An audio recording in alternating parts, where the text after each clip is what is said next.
Hi friends, Baakiyalakshmi சீரியலோட இன்னைக்கான upcoming updated episode என்னன்னு பார்க்கலாம்.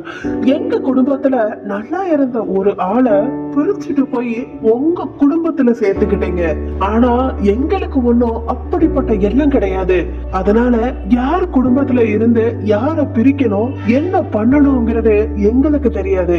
அது பிறவிலேயே ஊறி போன புத்தி, அது உங்களுக்கு தான். அதனால வார்த்தைய பார்த்து பேசுங்க. இந்த மாதிரி பாக்கியா சொன்ன உடனே கமலா பாக்கியா அப்படின்னு சொல்லுறாங்க. உடனே ராதிகா, அம்மா நீ வாய மூடுமா, உன்னோட வாயாலதான் இங்க நிறைய பிரச்சனை வந்துகிட்டு இருக்குது. உடனே கமலா சொல்றாங்க, ஆமாண்டி நீ எதுக்கு எடுத்தாலும் என்னையவே குறை சொல்லு. இந்த மாதிரி சொல்லிட்டு கமலாவும் அமைதியாயிடுறாங்க. இங்க டாக்டர் வர்றாங்க. கோபிநாத் சார் கண் முடிச்சுட்டாங்க. சோ ஒவ்வொரு ஆளா போய் பாருங்க அப்படின்னு சொன்ன உடனே ராதிகா உடனே முதல்ல போக போறாங்க. அதுக்குள்ள ஈஸ்வரி வந்து, ராதிகா எங்க போற, நீ போக வேண்டாண்டி, நீ கூட வந்ததுல இருந்து தாண்டி அவனுக்கு ஆரம்பிச்சது சனியே, நீ முதல்ல இங்க இருடி, நான் போய் முதல்ல என் பிள்ளைய பாக்குறேன். இந்த மாதிரி சொல்லிட்டு ஈஸ்வரி கிளம்புறாங்க. இனியா உடனே, பாட்டி பாட்டி நானும் வர்றேன் பாட்டி, டேடிய பாக்கணும் அப்படின்னு சொல்றாங்க. செலியனும், பாட்டி நீங்க முதல்ல போயிட்டு வாங்க பாட்டி, அடுத்து நான் போய்க்கிறேன் அப்படின்னு சொல்றாங்க. உடனே கமலா சொல்றாங்க, அதெல்லாம் முடியாது, மாப்பிள்ளைய என் பொண்ணுதான் முதல்ல பாப்பா. ராதிகா நீ போடி, உன்னை தடுக்கிறதுக்கு இங்க யாருக்கும் உரிமை கிடையாது. பாக்கியா உடனே, அத்தே நீங்க இருங்க அத்தே, பாக்கியா போய் பார்த்துட்டு வரட்டும். பாக்கியா உனக்கு என்ன புத்தி கெட்டு போச்சாடி? நைட்டு உடம்பு சரியில்லாம போனவன ஹாஸ்பிட்டல்ல சேர்த்திருக்கோம். காலையில வரைக்கும் அவனை பத்தி கவலை இல்லாம நல்லா வீட்டுல படுத்து தூங்கிட்டு வந்திருக்கா. அவ போய் முதல்ல பாக்கணுமா? என் பிள்ளைய நான் தான் ஃபர்ஸ்ட் பாப்பேன். இந்த மாதிரி ஈஸ்வரி கத்துறாங்க. நர்ஸ் உள்ள இருந்த வெளியில வர்றாங்க. ஏமா நானும் வந்ததுல இருந்து பாத்துக்கிட்டு இருக்கேன், இது என்ன ஹாஸ்பிட்டலா இல்ல சந்தை கிடையாமா? ஏமா இப்படி அடிச்சுக்கிட்டு இருக்கீங்க? எல்லாருமே அமைதியா இருக்காங்க. டாக்டரு ஒவ்வொரு ஆளாதான் போய் பார்க்க சொல்லியிருக்காரு. அதுவும் இல்லாம உள்ள இருக்கிற பேஷண்ட் யாரு, பாக்கியான்னு பேர் சொல்றாங்க. பாக்கியாங்கிறது யாருங்க அப்படின்னு கேக்குறாங்க. பாக்கியா உடனே முன்னாடி வர்றாங்க. நீங்க முதல்ல போய் பாருங்கம்மா, வேற யாரும் போக வேண்டாம் அப்படின்னு சொன்ன உடனே இங்க பாக்கியா உடனே, நான் வேண்டாம் ராதிகா போகட்டும் அப்படின்னு சொல்றாங்க. அம்மா பேஷண்ட்டுக்கு இப்போ சர்ஜரி பண்ணிருக்கு, அவருக்கு பிடிச்ச மாதிரி மனசுக்கு நிம்மதியான விஷயங்களை தான் இப்போ பண்ணணும். இப்போ அவருக்கு பிடிக்காதத பண்ணோம்னா அதுவே சர்ஜரிய மோசமாக்குறதுக்கு வாய்ப்பு இருக்குது. இது அவரோட உயிருக்கு ஆபத்தா போய் முடியுமா? அவர் இப்போ பாக்கியா பாக்கியான்னு தான் புலம்புறாரு. பாக்கியான்னு யாராவது இருந்தீங்கன்னா அவங்க உள்ள போய் பாருங்க, இல்ல எங்க விருப்பத்துக்கு தான் நாங்க உள்ள போய் பார்ப்போம்னா அதுக்கு மேல உங்க விருப்பங்க. இத கேட்ட உடனே ஈஸ்வரி, இனியா, செலியன் எல்லாருமே பாக்கியாவை, அம்மா நீங்க போய் உள்ள பாத்துட்டு வாங்கம்மா அப்படின்னு சொல்லிட்டு அனுப்பி வைக்கிறாங்க. பாக்கியா உள்ள போன உடனேயே கோபி பாக்கியாவை பார்த்து கண் கலங்குறாரு. அவரால அழ மட்டும்தான் முடியல, கண்கள்ல இருந்த கண்ணீர் கசியுது. பாக்கியா உடனே, கோபி ஏன் அழுகுறீங்க, தைரியமா இருங்க, உங்களுக்கு சர்ஜரி பண்ணிருக்கு. கிட்ட போன பாக்கியாவோட கைய கோபி பிடிக்கிறாரு. பாக்கியாவால தட்டி விடவும் முடியல, ஒண்ணும் பண்ணவும் முடியல. கோபி ரொம்பவே பொறுமையா, என்ன மன்னிச்சிரு பாக்கியா, நான் ரொம்ப பெரிய தப்பு பண்ணிட்டேன், ஏதோ ஒரு சின்ன தப்பு நடந்தாலும் அதுக்கு காரணம் நீதானு எல்லா பழியையுமே உன் மேல தூக்கி போட்டு உன்னை நான் பழி வாங்கணும்னு நினைச்சேன். அதுதான் நான் வாழ்க்கையிலேயே பண்ண மிகப்பெரிய தவறு. அந்த தவறுதான் என்னோட வாழ்க்கைக்கு இப்போ இடியா வந்து விழுந்துருச்சு. அந்த பாவத்தினாலதான் நான் இவ்வளவு பெரிய தப்பு பண்ணிட்டேன். சத்தியமா நான் தெரிஞ்சு பண்ணல, என்ன மன்னிச்சிரு பாக்கியா. இந்த மாதிரி சொல்லிட்டு பாக்கியாவோட கைய பிடிச்சு கோபி கண் கலங்குறாரு. உடனே பாக்கியாவும், ஐயோ கோபி ஏன் இந்த மாதிரி எல்லாம் பேசுறீங்க, எனக்கு உங்க மேல எந்த கோபமுமே இல்ல கோபி. இந்த மாதிரி சொல்லி பாக்கியாவும் கண் கலங்குறாங்க. அப்போ ராதிகா ஐசியூ கிளாஸ் வழியா இத பாத்துறாங்க. பாக்கியாவோட கைய கோபி பிடிச்சிருக்கிறதோ, கோபி கண் கலங்குறதோ, பாக்கியா கண் கலங்குறதோ பார்த்துட்டு ராதிகாவால ஒண்ணுமே பேச முடியல. ராதிகாவும் ஃபீல் பண்ணி ரொம்ப அழ ஆரம்பிக்கிறாங்க. உடனே கமலாவும், என்னாச்சு ராதிகா அப்படின்னு எட்டி பாக்குறாங்க. இவங்க ரெண்டு பேரும் கைய பிடிச்சிருக்கிறத பார்த்த உடனே, பாத்தியாடி ராதிகா, நான் தான் சொல்லல ஒரு நைட்டு தானடி அவருக்கு உடம்பு சரியில்லைன்னு அழைச்சிட்டு வந்தாங்க. மாப்பிள்ளைய பார்த்தியாடி பாக்கியாவோட கைய பிடிச்சு அழுகுறாரு. இத்தனை நாள் ராதிகா ராதிகான்னு மூச்சுக்கு 300 தடவை உன் பேரை தானடி சொன்னாரு.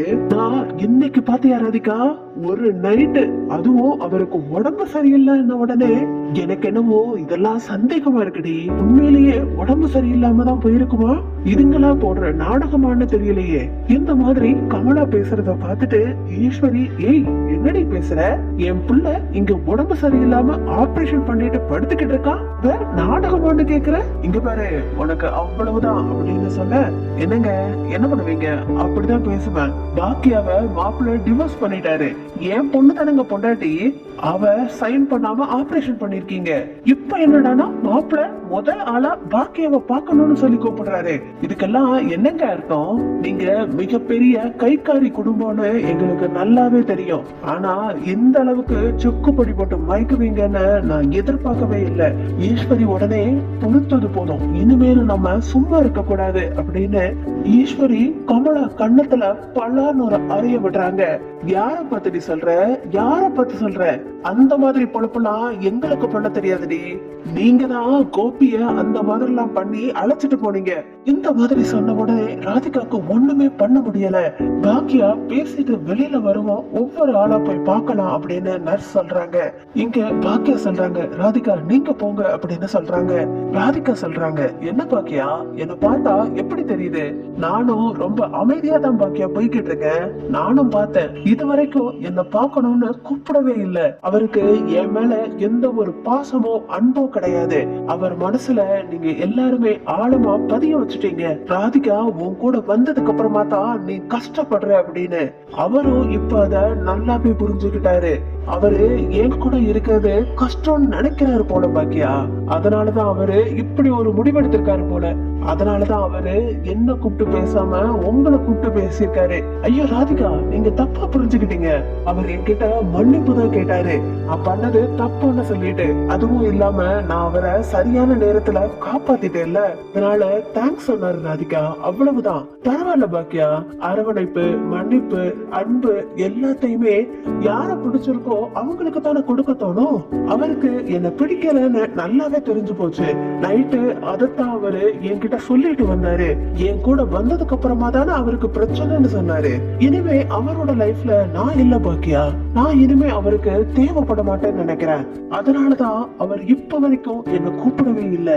இருக்கட்டும் பரவாயில்ல அப்படின்னு சொல்லிட்டு ராதிகா அம்மா கிட்ட மாமா அப்படின்னு சொல்றாங்க. ஏ ராதிகா, இவங்க என்னத்தையாவது சொல்லி மாப்பிளைய மயக்கிருப்பாங்கடி, நீ வாடி நம்ம உள்ள போய் பார்க்கலாம் அப்படின்னு சொல்றாங்க.